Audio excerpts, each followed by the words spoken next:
ជំរុំជំរាបសួរដល់បងប្អូនពុកម៉ែមិត្តភ័ក្តិបាទនៅក្នុងបណ្ដាញសង្គម Facebook បាទទាំងអស់ជាទីគោរពជាទីរលឹកបាទថ្ងៃនេះខ្ញុំបាទកុសលបាទជាតំណាងក្នុងជំនុំឲ្យម្ចាស់ទៀនបាទបានពំនាំមកជាស្បៀងអាហារហូបចុកបាទនៅកន្លែងនេះបាទហើយនឹងថវិកាបាទខ្ញុំមកជួយដល់លោកជ័យបងប្អូនមកកាមេរ៉ាចិត្តបាទនេះលោកជ័យគាត់ពិការភ្នែកយូរឆ្នាំបងប្អូនឥឡូវនេះដៃកំពុងរះសរោមទេបងប្អូនលោកជ័យកំពុងជាប់សរោមហើយគាត់នឹងជីប្រជាក្រីក្រខ្វះខាតរស់នៅជាមួយកូននិម៉ាយទេបងប្អូនហើយគាត់ទៅធ្វើការរោងចក្របាត់ហើយបាទហើយនៅតែផ្ទះតែឯងនេះបានអ្នកចិត្តខាងជួយមើលទេជួយមើលសរោមជួយមើលអីហ្នឹងបងប្អូនបាទនេះហើយជាប់សរោមមកកាមេរ៉ាមើលចិត្តចេះបាទនេះលោកជ័យស្ដាប់ខ្ញុំលឺលោកជ័យស្ដាប់លឺបាទគាត់ពិការភ្នែកយូរឆ្នាំបងប្អូនមើលគាត់ចិត្តបាទគាត់នៅតែលើក្រែទេអត់មានអីទេទៅណារួចទេបងប្អូនបាទនេះបាទហើយដាក់សរោមជាប់ដៃទេបាទនេះសរោមបងប្អូនបាទមើលចុះបាទនេះនៅបតោជាប់ដៃទេបាទតែខ្ញុំបាទអត់បាន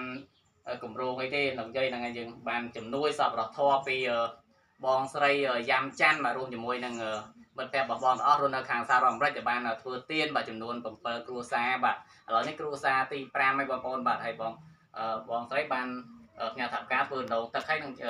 ជួយដល់ចាស់ជរាក្រីក្រជនពិការទៀតឥឡូវនេះគ្រួសារទី5នៅដល់លោកជ័យដែលស្ថិតនៅក្នុងភូមិ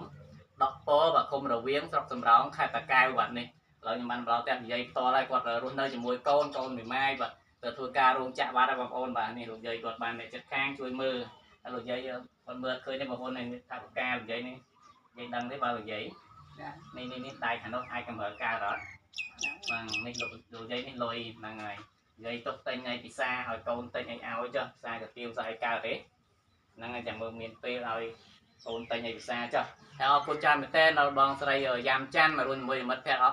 របស់បងទាំងអស់គ្នាដែលនៅសហរដ្ឋអាមេរិកហ្នឹងហើយដែលបានធ្វើទៀនជូនដល់បាទជនក្រីក្របាទចាស់ជរាបាទតែពិការបាទនេះខ្ញុំបានដល់ផ្ទះគាត់ផ្ទាល់ហើយគាត់នៅនេះដាក់សរោមមកគាត់ឈឺបងប្អូនហ្នឹងហើយលោកយាយមានពាក្យពេចន៍អរគុណចាស់ទៀននេះតែទេនិយាយបាននេះគាត់មកចិត្តមើលអរគុណអត់អីនៅហ្នឹងនិយាយថាអរគុណជូនពរចាស់ទៀននេះតែបានទេដែលបានជួយលោកយាយហ្នឹងជូនពរតិចចាស់ទៀនហ្នឹងឲ្យបានក្តីសុខដែលសម្រាប់រស់គឺមានបានកំអល់មួយជំងឺយុកាត់អីមានឲ្យជួយកូនចៅនៅបានសុខបានជាបាយទាំងអស់ទាំងគ្នាបាទអរគុណច្រើនសាធុអីទៀតហ្នឹងលោកយាយបានអរគុណច្រើនមែនតើហ្នឹងហើយគាត់គឺវងខំនិយាយទៅ20ទៅដែរបងប្អូនហ្នឹងហើយអរគុណមែនតើបាទលោកយាយគាត់ហើយលោកយាយសប្បាយចិត្តមែនតើលោកយាយហ្នឹងហើយជូនពរលោកយាយឆាប់ទីហ្នឹងហើយកុំឲ្យមានកម្លាំងអីងំមួនវិញហ្នឹងហើយបងប្អូនទោះបីគាត់ពិការភ្នែកក៏ដោយប៉ុន្តែគាត់នៅមានកម្លាំងអីខ្លះដែរបងប្អូននៅនិយាយកើតហ្នឹងហើយបាទអត់អីលោកយាយបាច់ធ្វើអីពេកហ្នឹងហើយលោកយាយពិការយូរឆ្នាំលោកយាយហ៎40 50ឆ្នាំអូពិការចូល50ឆ្នាំមកបងប្អូនបាទគាត់នេះបាទបាទពិបាកបងអើយ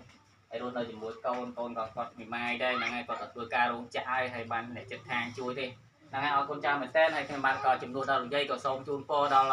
ម្ចាស់ទៀនយើងគឺតាមរយៈបងស្រីយ៉ាំច័ន្ទដែលបានជួយដល់លោកយាយហ្នឹងហើយសូមឲ្យនឹងមិត្តភ័ក្តិរបស់បងអរគ្នាហ្នឹងដែលបានចូលរួមគ្នាសូមមកជូនពរអស់លោកចាស់ទៀនអរគ្នាសូមមកជួបតែក្តីសុខបាទស្រីចម្រើនបាទរកទទួលទៀនមានបានទីឆ្ងាយពីជំងឺតារាងទាំងពួងបាទសូមសុខភាពល្អបាទអាយុយឺនយូរហើយនឹងប្រាថ្នាអ្វីៗបានសម្រេចដោយបំណងអរគុណច្រើនបាទនេះនិយាយបងប្អូនអើយបាទនេះដៃជាប់សរោបាទគាត់ពិការចូល50ឆ្នាំហើយបាទទៀនខែភ្លឺរបស់បងយ៉ាំច័ន្ទបាទនេះគាត់នៅអាចពិសាបានដែរនេះបាទគាត់អាចថាបកាយើងអាចឲ្យគាត់យកកូនគាត់ទិញអីបានពិសាហ្នឹងហើយអរគុណណាស់ដល់ម្ចាស់ទៀនយើងដែលបានជួយដល់រយ័យបាទហ្នឹងហើយបាទពិការអីមិនពិបាកដូចពិការភ្នែកទេបងប្អូនតែមើលអត់ឃើញហើយគឺពិបាកខ្លាំងណាស់បងប្អូនអើយបាទទៅណាក៏មិនរួចហ្នឹងហើយបាទអរគុណច្រើនបាទសុខសប្បាយបងប្អូនមើលប៉ុណ្ណេះទេបាទ